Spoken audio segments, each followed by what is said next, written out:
Mr. Chairman. Welcome, Secretary Hogan. Thank you for meeting with me a couple of months ago to advise on all the great things that are going on with energy efficiency. I think there's so much more to do all across the country for families and businesses. So I encourage you to keep at it, and we can unleash the powers of American ingenuity and really empower families and businesses and save money at the same time.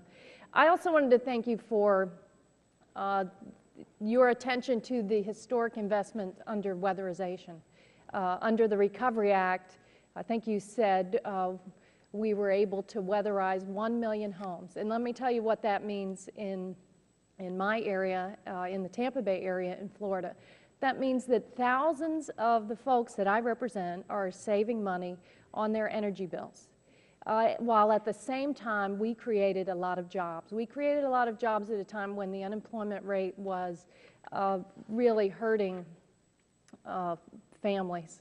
And the legacy it's left is very important. Now our community colleges, with that investment, have ongoing weatherization training initiatives. They're still creating jobs, even though the investments from the Recovery Act have tapered off.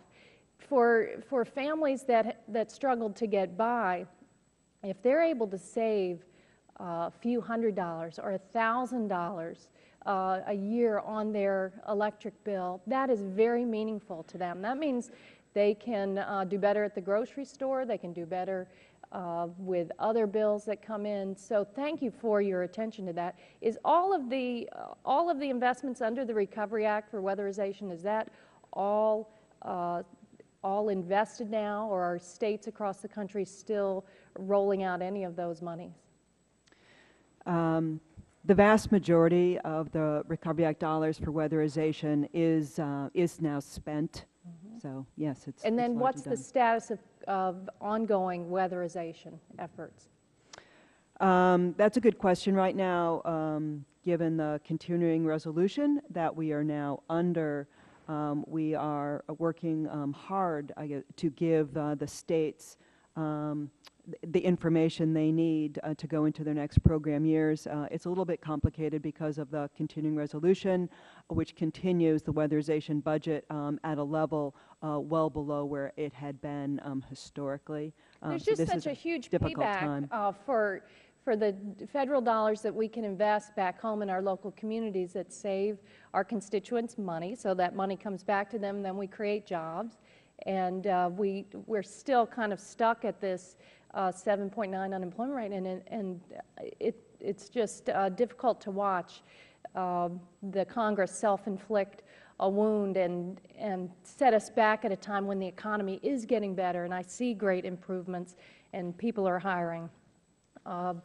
So that's our responsibility here, and I encourage my colleagues to think about that as these indiscriminate across-the-board cuts. This is an area that we should continue to invest in because it's paid such great dividends across the country.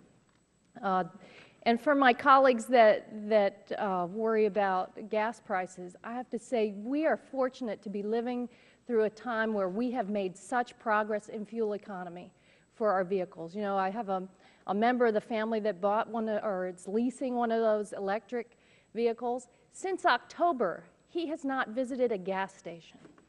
He has not purchased gas. I know my friends from Louisiana and the gas-producing areas, they probably don't like that. But you know how much money that is saving and how much that's saving families all across the country? This is remarkable progress. It's saving consumers money. If you can buy a fuel-efficient vehicle on average, that means that $1,700 back in the pocket of consumers where they can spend it on their families or their small businesses. It helps with climate change because the carbon dioxide from burning gasoline and diesel contributes to global warming and changes in the climate.